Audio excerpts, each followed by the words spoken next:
Fridge থেকে 10টি লাউ পাতা এনে ধুয়ে নিল পিয়াসা। পাতাগুলো আঁচড়ে সরিষার তেলে ভেজে নিল গ্যাসের অল্প আছে। 3 কোষ বড় রসুনের কোয়া ও শুকনো মরিচের ভেজে নিল। তারপর কাঁচা পেঁয়াজ কুচিয়ে বেশি পরিমাণে টাটকা ধনিয়া পাতা কুচি দিয়ে সব উপকরণ হাতে ডলে ভর্তা তৈরি করে নিল। দুপুরে গরম ভাতের সাথে শাশুড়ি ননদ খুব মজা করে খেলো। আয়েশা খেতে খেতে বলো, ভাবি লাউ পাতার নিরামিষ ভর্তা রেসিপি জাস্ট ওয়াও হয়েছে। ইস, তোমার জামাই মিস করছে। থ্যাংক ইউ, ওনাকে শুক্রবার বানিয়ে খাওয়াবো। আচ্ছা ভাবি, তুমি আর কী কী ভর্তা রেসিপি বানাতে পারো? অনেক রকম পারি। শিম পাতা, মরিচ পাতা, লাল লাল শাক, হেলেঞ্চা শাক থেকে শুরু করে মূলা, চিচিঙ্গা, পটল এমন বহু বহু সবজির বানাতে পারি। কি বলো, মাই গড! আমি এই প্রথম শুনলাম এসব ভর্তার নাম। আম্মু দেখলে ভর্তা বউ আমার ঘরে। আচ্ছা, তুমি কার কাছে শিখলে? আমরা তো গরিব ছিলাম, তাই কিছু না থাকলেও মা, সৎ মা, খালা, নানি, দাদি ধুলাই মলাই করে এসব ভর্তা বানিয়ে দিত। তাই কত মজা লাগতো মুখে আমাদের, কারণ কোনো রকম ভাত গিলতে পারলেই হতো। পিয়াসার সরাসরি স্বীকারোক্তি থেকে শাশুড়ি ননদ মুগ্ধ হয়ে গেল। বিকেলে শুভ পড়াতে এলো। আলিশাকে বলল, সামনে তো তোমার ফার্স্ট ইয়ার ফাইনাল পরীক্ষা। আমি পরীক্ষার কয়দিন আসবো না, শুধু অঙ্কের আগের দিন এসে দেখিয়ে দিয়ে যাব। আলিশা টেবিলের উপর আঙুল নাচাতে নাচাতে বলল, একটা চাওয়ার ছিল আমার। শুভ মুখে কিছু বললই না। খাতা টেনে নিয়ে লিখে জিজ্ঞেস করলো, কি বলো ফাজিল বালিকা? পরীক্ষার আগে বাইরে একদিন আপনার সাথে দেখা করব। দেখো তো, সপ্তাহে 3 দিন হচ্ছে, আলাদা করে কেন? আজব তো, আপনার আলাদা করে দেখা করতে ইচ্ছে করে না আমার সাথে? অবশ্যই করে, কিন্তু তোমার আয়ের ফাইনাল শেষ হওয়ার আগে আমি বেশি ঘনিষ্ঠ হতে অপরাগ। এটা তোমার ভালোর জন্য করছি আলিশা, কঠিন স্বরে বলল শুভ। মার চেয়ে মাসির দরদ দেখাতে আসবেন না বলছি। আমার পড়াশোনা আমি বুঝি না স্যার। না, বুঝি না। তোমার জীবনটা এখন জড়িয়ে আছে আমার জীবনের সাথে, তাই তোমার বিষয়ে সব ভাবনা শুধু তোমার একার নয়, আমারও। আচ্ছা বুঝলাম, বিরস মুখে লিখে দিল আলিশা। এতটা কিউট গাল বলে গুড আলিশার হাতের পেট থেকে উষ্ণতা বলিয়ে চলে গেল। আজ রাতে সবার খাওয়া শেষে পিয়াসা হাতের সব কাজ দ্রুত শেষ করলো। সন্ধ্যার পরে অন্য দিনের চেয়ে একটু বেশি আকর্ষণীয় করে তুলছে নিজেকে। কপালের মাঝে পড়লো ছোট্ট একটি কালো টিপ। টিপ পিয়াসা পরে না, যদি কখনো শখ করে পরে, শুধু কালো টিপটাই পরে নেই। সৌডো লঙ্গে জড়িয়ে নিল গোলাপি একটা নতুন সুতি শাড়ি, সাথে ম্যাচ করা পাতলা গোলাপি ব্লাউজ, অধরঙিয়ে নীল পর্ণের কালারের আবরণ। শাশুড়ি দেখে মনে মনে খুশি হলো, যাক, বান্ধব দুইটি মিল মহব্বতে আছে বুঝলাম। আলিশা সরাসরি জিজ্ঞেস করে বসলো, কি হে পদ্মমঙ্গনা, এই রজনী হবে নাকি উত্তলা? হেব্বি সেক্সি লাগছে তোমাকে। তুমি এত মুখ কাটা নির্লজ্জ মেয়ে কেন? গাল টিপে দিয়ে বলল পিয়াসা। বারে, সেক্সি মানে সুন্দর, বলছি সুন্দর লাগছে। পিয়াসা রুমে ঢুকে আসসালাম আলাইকুম ছেড়ে বলে আইমানকে সালাম দিল। ওয়ালাইকুম আসসালাম। হঠাৎ সালামের উদ্দেশ্য কি? ওর যে সারপ্রাইজ। আইমান আর কিছু বলতে পারল না। আবাসিত নয়নে পিয়াসাকে দেখছে উপর নিচ চোখ বুলিয়ে। লোবাতুর চাউনি দিয়ে পিয়াসার সমস্ত রূপ সুতা লুটে নিচ্ছে। পিয়াসা খাটের সামনে ঠেস মেরে দাঁড়ালো। 3 আঙুলের তুড়ি মারল আয়মানের চোখের সামনে। আমার সঞ্চিত চাইলো পিয়াসার চোখের দিকে। বলল, আমার মনে হয় গোলাপি রঙটা তৈরি করা হয়েছে মেয়েদের পোশাকের যে উদ্দেশ্যে। এ তো লাবণ্যময় একটা রং, যার মাথায় এই গোলাপি রঙটা আবিষ্কারের বুদ্ধি এসেছে আমি নিশ্চিত। সে তার বউকে প্রচণ্ড ভালোবাসত। বকবক করলে হবে কবুতরের মতো ঘুমাবো না? অবশ্যই ঘুমাবে। উঠে আসো বিছানায়। পিয়াসা খাটের ওপর উঠে গেল। আয়মান বাম পাশে চলে গেল ঘুমানোর জন্য। আয়মান পিয়াসার কপালের টিপের উপর আঙুল ঘুরিয়ে বলল, কালো টিপ পরলে তোমাকে খুব মায়াবতী লাগে। কালো টিপের শাড়িতে যে কোনো মেয়েকে আনন্দ লাগে, শুধু নিজের বউকে লাগে না। তুমি আসলে ভেসে যায় আমার গোটা শহর। ও মাগো, কি আবল তাবল কথাবার্তা এসব! চোখ বন্ধ করে মুখ 2 হাতের তালু দিয়ে রেখে ধরে বলল পিয়াসা। এটা একটা কবিতার লাইন, এক্সট্রামেন্টলি রোমান্টিক না। জানি না। পিয়াসা গোপনে সারপ্রাইজের জন্য মুখিয়ে আছে মনে মনে। শালা সারপ্রাইজ দেয় না কেন? আয়মান বালিশের নিচ থেকে একটা সুন্দর কারুকাজ খতিজ বক্স বের করলো। আম্মু বলল, ঘরের বউয়ের কান খালি কেমন দেখায়? পরলে বউকে একজোড়া রেডিমেড দুল কিনে দিস, যেন সবসময় পরতে পারে। বিয়ের সময় দেওয়া জোড়া ভারী, সবসময় কানে দিয়ে রাখা মানায় না। পিয়াসার ড্যাবড্যাব চোখে ইস্যুক হয়ে আয়মানের হাতের দিকে চেয়ে আছে প্রাণ খোলা হাসি দিয়ে। আমার জন্য দুল কিনেছেন? মা বলল আর কিনলেন কেন, নিজে দেখেননি কান যে খালি? আগে দেখো পছন্দ হয় কি না, পরে পরিয়ে দিচ্ছি আমি। পিয়াসার হাতে বক্সটা দিল আয়মান। পিয়াসা বাক্সের ঢাকনা তুলে দুল দুটো হাতে নিল। শুকনো মাটিতে আছাড় খাওয়ার মতো তাণ্ডব হয়ে গেল। অবিশ্বাসের চোখে চেয়ে নেড়ে চেড়ে বার কয়েক দৌড়জোড়া দেখলো। অবিকল ইমন দুল আমার কানে থাকতো সবসময়। আপনি মনে রেখে এরকমই কিনেছেন, নাকি কাকতালীয়ভাবে ডিজাইনটা মিলে গেল? সরল চোখে চেয়ে পিয়াসা জিজ্ঞেস করলো। আমি কিনি নাই, এটা তোমার কানে দুল। জোড়ায় চিনি বউ। ও আল্লাহ, কি বলছেন, কিভাবে সম্ভব? সেই দুল আমি বিক্রি করে দিয়েছি না? ছলছল চোখে বলল পিয়াসা। দিয়েছিলে। সেই সমপরিমাণ টাকা দিয়ে আমি কিনেছি। ফের কিনে নিয়েছি বলে আয়মা সেদিনের ঘটনা খুলে বলল পিয়াসাকে। পিয়াসা স্তব্ধ হয়ে গেল, ফেলফেল করে কেঁদে ফেল। এত বড় শ্রেষ্ঠ সারপ্রাইজ আমার জন্য অপেক্ষা করে আছে, যা আমি খুনাক্ষরে কল্পনা করতে পারিনি। ভালোবাসা এত মহান, এত উদার, এত জলজলে, এত সুন্দর জানা ছিল না। খুবই ভালোবাসি, খুব। আমার যা আছে সবই আপনার, সব উজাড় করে বিলিয়ে দিতে চাই আপনাকে। এটা আমার বাবার টাকা ধার করে আমাকে কিনে দিয়েছিল। বাবার শেষ একমাত্র স্মৃতিটুকু আমাকে ফিরিয়ে দেওয়ার জন্য আজন্ম কৃতজ্ঞতা প্রকাশ করব। শত কোটি প্রণতি জানাই সেই মাকে, যেই মা আপনার মতো পুত্র গর্ভে ধারণ করেছে। লক্ষ লক্ষ শুক্রিয়া মহান শ্রেষ্ঠার প্রতি, যিনি আমার বাবা মায়ের কোনো পুণ্যের ফলস্বরূপ আপনাকে এই অমরত্নের জীবন দান করেছে। বলতে বলতে পিয়াসা ছোট বাচ্চার মতো এপর থেপরভাবে আয়মানের সারা গালে, চোখ কপালে, ঠোঁটে, বুকে মাথা ঝুঁকিয়ে চুমুর পর চুমু খেতে লাগলো। বাষ্পরুদ্ধ কণ্ঠে বলল, আপনি বন্ধু আমার প্রিয়। তুমি অনেক খুশি না? এতটা খুশি আর এতটা বাগরুদ্ধ আনন্দে আত্মহারা আমি, প্রকাশের ভাষা নেই। আমার জীবনকে ধন্য করে দিলেন আপনি। হয়েছে, অনেক কেঁদেছো, অনেক কৃতজ্ঞতা ভাঙা আশা ব্যক্ত করেছো, এবার আমাকে ধন্য করো। আমার প্রাপ্য সারপ্রাইজগুলো আয়মানের পিয়াসার কানে দুলজোড়া পরিয়ে দিল অন্তঃপর। আয়মান নিজের হাতে পিয়াসার চুলের বাঁধন খুলে নিল, কোচে থেকে শাড়ি খুলে সরিয়ে রেখে দিল। পিয়াসার মুখের উপরে ঝুঁকে অদরটিতে দখল করে নিল। পিয়াসার নাকি নাকি সুরে, কি করবেন? আমার ডর করে। কি করব? মিঠাইয়ের হাঁড়ি দখল করব, তারপর সব মিঠাই খেয়ে ফেলবো। ভালোবাসার মধুময় স্রোতে ভেসে গেল দুটি হৃদয়, আবগ্রহণ করলো সুখের ফাঙ্গুল ধারায়। জীবন যেন মধুর পেয়ালা, প্রতিটি চুমুকে চুমুকে দারুণ স্বাদ। পবিত্র ভালোবাসা মানুষের জীবনকে মহান করে তোলে, উদারতা শেখায়, এক ক্রুদ্ধ অহংকার থেকে নিয়ে যার আলোয় দিগন্তে। পিয়াসা সকালে উঠে গোসল সেরে নামাজ পড়ে আবার শুয়ে গেল বিছানায়। আয়মানও আজ একটু লেট করে ঘুম থেকে উঠল। ঘুমান্ত পিয়াসার মুখ পানে সে অনিমেষ চেয়ে রইল। নিষ্পাপ শিশুর মতো লাগছে তার বউয়ের আদুরে মুখখানা। গায়ে জামা দেখে বুঝে নিল গোসল সেরে নিয়েছে। আয়মান উঠে গোসল সেরে নিল। বেলা হয়ে গেল, তবুও পিয়াসা উঠছে না। আয়মান নাস্তা খেতে গেল, তার মা জিজ্ঞেস করলো, কিরে বউয়ের শরীর খারাপ নাকি? এখনও ওঠেনি। মাও নামাজ পড়ে শুয়ে গেল আবার। মনে হয় তাই হবে, আমি জিজ্ঞেস করিনি। এই ক্ষেত্রে তোর আক্কেল বুদ্ধি এত কম কেন? তুই জিজ্ঞেস করবি না কি হয়েছে? যা জিজ্ঞেস কর, নাস্তা নিয়ে যা ওর জন্য, ধর বলি। পিয়াসা যেন আয়মানের হাতে নাস্তার ট্রে ধরিয়ে দিল তার মা। আয়মান নাস্তা নিয়ে টেবিলে রাখলো মনে মনে। মাকে যে কিভাবে কোনটা বলি। পিয়াসা কপালে মুখে পরম মমতায় হাত রাখলো আয়মান। পিয়াসা আয়মানের দিকে চেয়ে কাঁথা দিয়ে নিজের মুখ ঢেকে ফেলল। আয়মান হেসে ফেলল। তোমার কি খুব খারাপ লাগছে? জানি না, কেমন জানি কাহিল লাগছে শরীর। মৃদু স্বরে জানালো পিয়াসা। আম্মু তোমার কথা জিজ্ঞেস করছে, বলছি শরীর খারাপ, একটু ওঠো, নাস্তা খেয়ে আবার শুয়ে থাকো। আপনি চলে যান, আমি পরে খেয়ে নেব। নো, তা হবে না, ওঠো একটু, আমি খাইয়ে দিচ্ছি। পিয়াসা আয়মানের চোখে চোখ রেখে নুয়ে যাচ্ছে লজ্জায়। আয়মান বুঝতে পেরে বলো, তুমি চোখ বন্ধ রাখো, আমি রুটি ভাজি দিয়ে মুখে পুড়ে দিচ্ছি। পিয়াসাকে নাস্তা খাইয়ে দিল। আয়মানের ট্রে নিয়ে বের হয়ে গেল, মনে মনে থ্যাঙ্কস চিনি বউ আমার, গদনিষেধে আমার অপার্থিক অসহ্যকর সুখে ভাসিয়ে নেওয়ার জন্য। পিয়াসা দুর্বল স্বরে হু হা করতে করতে ফের বিছানায় গায়ে এলিয়ে দিল।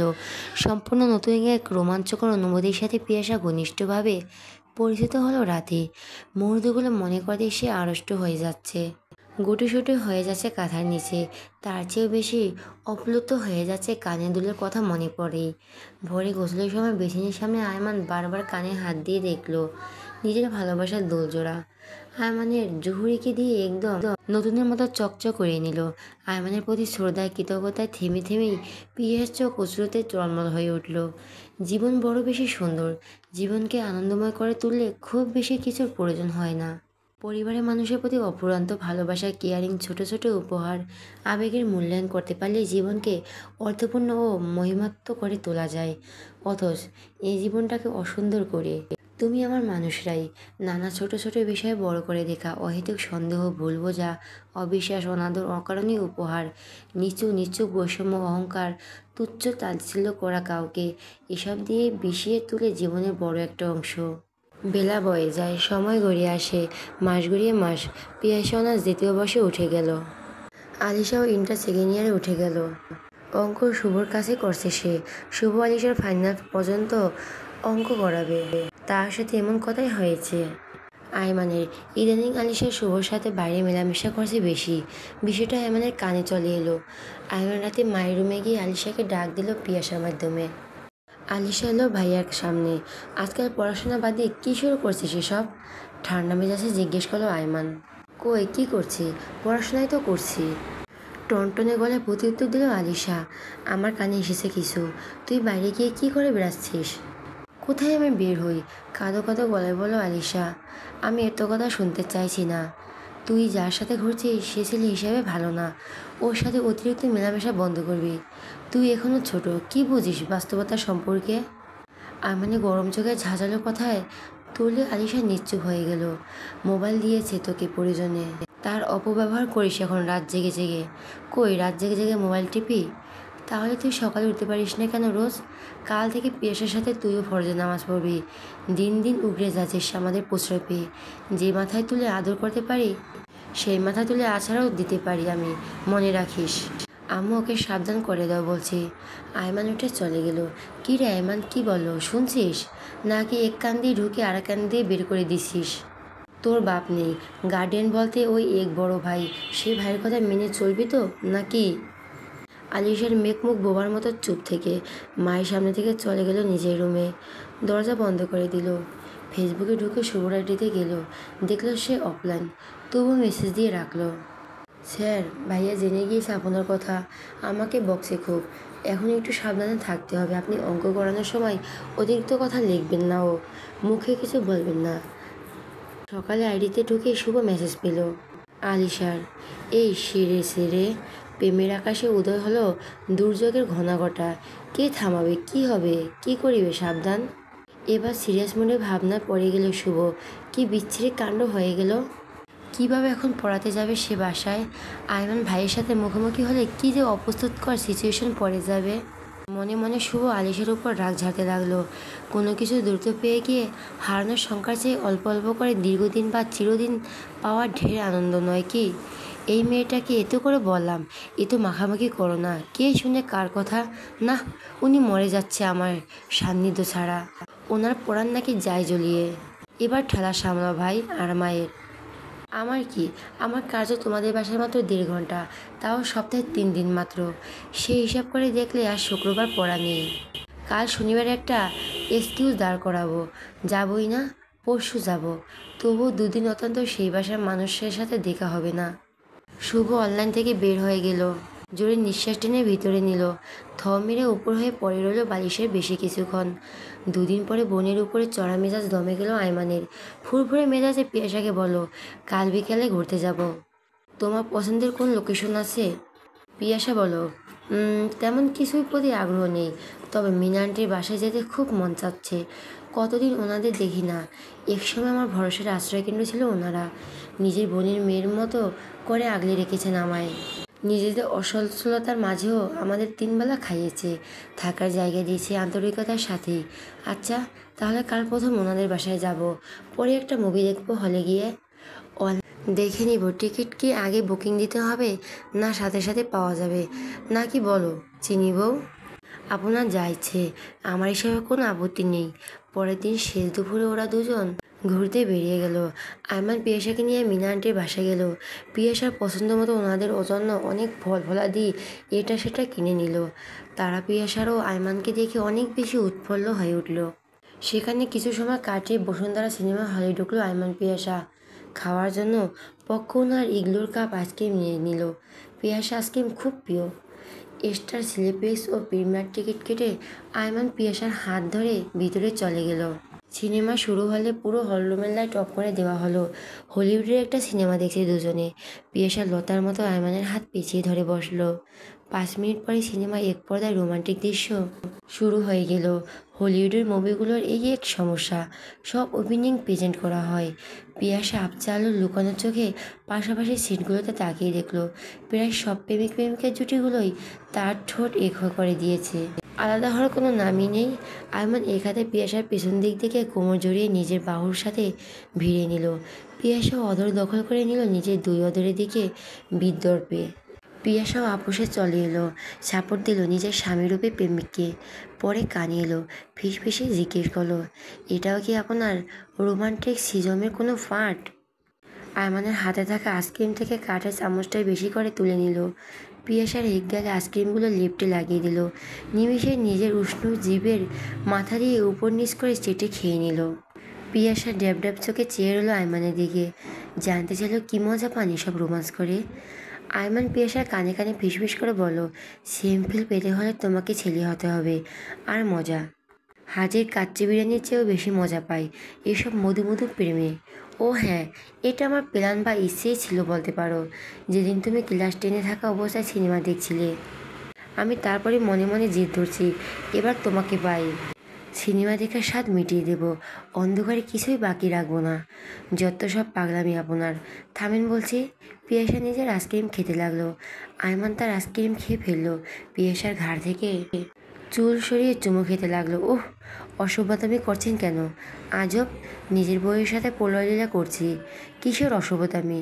সেসব তো করবই আজ রাতেই। খবরদার বলছি, আমার ভয় করে। এক রাতে ধকল গেলে সামলাতে আমার 7 দিন লেগে যায়। এমন মোচ্ছানো দৃষ্টিতে পিয়াসাকে দেখল, বলল, আমার পূর্ণের জলসাঘরেই তুমি একমাত্র দেবী। তুমি শোক পিয়াসী, তুমি কুসুমিতে কামিনী, তুমি আমার আচ্ছা থাক। এবার একটু ভদ্র হই। সিনেমা শেষ হয়ে গেল। দুজনে হাত ধরাধরি করে বের হয়ে গেল চিত্রভরা উল্লাস নিয়ে। এর কয়দিন পরে একদিন বিকেলে আয়মান বাইরে এসে হনন পায়ে সোজা বোনের রুমে চলে গেল। তার মা তাকে দেখেই বুঝে নিল আজ কিছু একটা ঘটবেই। তাই তিনিও জোর পায়ে ছেলের পেছনে মেয়ের রুমে ঢুকলেন। ছেলের পেছনে দাঁড়িয়ে রইলেন। কি রে, তোকে আমি মানা করার পরও সেই ছেলের সাথে দেখা করলি কেন বাইরে? আলিশা চুপ হয়ে আছে, মাথা নত করে। জবাব দেওয়ার মতো সে কোনো বাক্যই খুঁজে পাচ্ছে না। আর যা দিতে ইচ্ছে করছে তা দিলে সব শেষ হয়ে যাবে। তাই সে বাকহীন বাক্যহারা। তুই এত বেহায়া বেশরম কবে থেকে হলি? বলে এমন চড় মেরে বসলো আলিশার গালে। আলিশা অসহায়ের মতো কান্না বোবা জোরে দিল। তার মা ধরার সময়টুকু পেল না তাকে। তার মেজাজও ভারী হয়ে আসে মেয়ের উপর। ছেলের সামনে মেয়েকে শাসনের সুরে সুপাতেরও অভাব হয়েছে তোর জন্য? আগে পড়াশোনা শেষ হোক। কই, কোনো বদনামের ছেলের সাথে টই টই করিস, ঘুরিস বাইরে কোচিংয়ের নাম করেই? আমার চেতে গেল আরও বেশি। মায়ের দিকে চেয়ে অগ্নিস্বরে বলো, কে আবার? ওকে যে অঙ্ক করায় বাসায় এসে, সে শুভ ছেলেটার সাথে তোমার মেয়ের রিলেশন। তার চেয়ে বড় কথা হলো এই ছেলেটার স্বভাব ভালো না। সে পিয়াসাকে বিয়ে করার জন্য খুব উঠে পড়ে লেগেছিল এক সময়। এখন আবার আলিশার পেছনে উঠে পড়ে লেগেছে। তার অঙ্ক করানোর ভালো, নয়তো কবেই ওকে বিদায় করে দিতাম। কি বলি? আইমানের মা অবাক চোখে আলিশার দিকে তাকালো। আলিশা যেন নিজের কানে বিশ্বাস করতে পারছে না। শুভচার ভাবিকে পছন্দ করতো, বিয়েও করতে চেয়েছে খুব করে, অথচ আমি এসবের কিছুই জানি না। শেয়ার বা ভাবি তো কখনো এ বিষয়ে শেয়ার করেনি আমার সাথে। তার মানে শুভচা যেহেতু ভাবির এলাকার ছেলে, তাদের প্রেম ছিল, হতেই পারে। তা না হলে এটা গোপন করে আমারও আম্মুর কাছে। এই জন্য তো শুভচারকে আমার দিকে ফেরাতে তো কাঠখড় পোড়াতে হয়েছে। তার মানে শুভচা যেহেতু ভাবির এলাকার ছেলে, তাদের প্রেম ছিল, হতেই পারে। তা না হলে এটা গোপন কেন আমারও আম্মুর কাছে? এই জন্যই তো শুভচারকে আমার দিকে ফেরাতে তো কাঠখড় পোড়াতে হয়েছে। একমাত্র বড় ভাইয়ের হাতে চর খাওয়ার ব্যথাটা আলিশার মৌনকাশে বাতাসের মতো মিলিয়ে গেল। সেই স্থান আরও পাকাপোক্ত করে দখল করে নিল শুভ পিয়াসাকে বিয়ে করতে চেয়েছে এই বিষয়টা। আয়মানের মা উদ্গীন কণ্ঠে, হায় আল্লাহ, কি বলেছে সব? এই ছেলে তো আসলে মন্দ স্বভাব। অঙ্ক করানোর ছলে দেখি আলিশার মাথাটাই খেয়ে ফেলছে ও। আমার বোনের দিকে ক্ষিপ্ত নজরের চেয়ে, আমি ওর অ্যাকাউন্টিং সব সাবজেক্ট ধরবো, দেখবো কতটা আয়তে নিয়েছিস বলেই বেরিয়ে যায় রুম থেকে। তার মাও বের হয়ে গেল ছেলের সাথে সাথে। আয়মানকে নিজের রুমে ডেকে নিল তিনি। গলার স্বর নিচু করে জিজ্ঞেস করলো, পিয়াসাকে বিয়ে করতে চাইল শুভ? কই, বলিস নি তো আমাকে। আয়মান মায়ের পিঠে ভালোবাসার হাত রাখলো। শীতল মেজাজে শুভ পিয়াসার বিষয়টা বিস্তারিত জানালো। আরও বলো, এবার বলো, এটা জানানোর মতো বিষয়। একদম না। তার বাবা কথা দিয়েছে, শুভ চেয়েছে, পিয়াসা চাইনি, ব্যাস। আর পিয়াসা আমাকে ভালোবাসতো মনে মনে, বুঝো এবার। আরে আম্মু, আলিশের সামনে পরীক্ষা, তাই ফারাকে রাখতে হবে। আর শুভর বিষয়ে আমি খোঁজখবর নিব সামনে।